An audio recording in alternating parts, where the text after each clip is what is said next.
இன்னைக்கு சமையல் வஞ்சரம் மீன் குழம்பு ஃப்ரை பண்ண போறேன். மீன் வாங்கிட்டு வந்தோடனே அகலமான பாத்திரத்துல போட்டு உப்பு மஞ்சத்தூள் போட்டு நல்லா கிளீனா கழுவிட்டு ஃப்ரை பண்ணுறதுக்கு தனியாகவும் குழம்பு பண்ணுறதுக்கு தனியாகவும் எடுத்து தனித்தனி பாத்திரத்தில் வச்சிடணும். இந்த மீனை கழுவும் போது வயிறு பகுதியில் இருக்கிற குடல்கள் எல்லாம் நல்லா க்ளீனாக கழுவணும், இல்லைன்னா குழம்பு வந்து கசப்பாயிடும். இப்போ ஃப்ரை பண்ணுறதுக்கெல்லாம் தனியாக எடுத்து வச்சு மிளகாத்தூள் உப்பு மஞ்சத்தூள் அரை லெமன் இல்லைன்னா கொஞ்சோண்டு புளி தண்ணி ஊற்றி மிக்ஸ் பண்ணி ஃப்ரை பண்ணிக்கணும். முதல்ல மீனை ஃப்ரை பண்ணிடணும். அந்த மீன் ஃப்ரை பண்ண எண்ணெயில் குழம்பு வச்சா ரொம்ப டேஸ்ட்டாக இருக்கும்.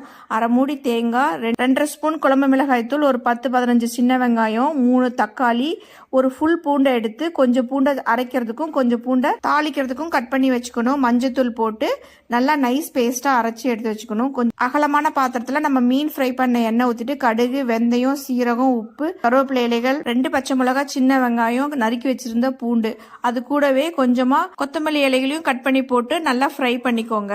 அதுக்கப்புறம் நம்ம அரைச்சி வச்சிருந்த தேங்காய் விழுது எடுத்து அது கூடயே ஊத்திட்டு மிக்சியோட வாட்டர் ஊத்திக்கோங்க. மறுபடியும் ஒரு கைப்பிடி கொத்தமல்லி இலை, சின்ன லெமன் சைஸ் அளவுக்கு புளியை கரைச்சி ஒரு கப் ஃபுல்லா எடுத்து அதை ஊத்திக்கோங்க. தாராளமா 3 டம்ளர் தண்ணி ஊத்திக்கோங்க. கூடவே 4 டிராப் தேங்காய் எண்ணெய், இப்படியும் ஒரு அரை ஸ்பூன் உப்பு போட்டுட்டு மூடி வச்சிருங்க. நல்லா கொதிச்ச உடனே குழம்புக்காக கழுவி கிளீன் பண்ணி வச்சிருந்த மீனெல்லாம் போட்டுட்டு குழம்பு சுண்டி ஃபர்ஸ்ட் ஊத்துனா எண்ணெய் மேல வந்துடும். இந்த மாதிரி அப்ப அடுப்பை ஆஃப் பண்ணிக்கலாம். இதே மாதிரி வஞ்சர மீன் குழம்பு வச்சு சாப்பிட்டு பார்த்துட்டு எனக்கு கமெண்ட் பண்ண மறந்துடாதீங்க.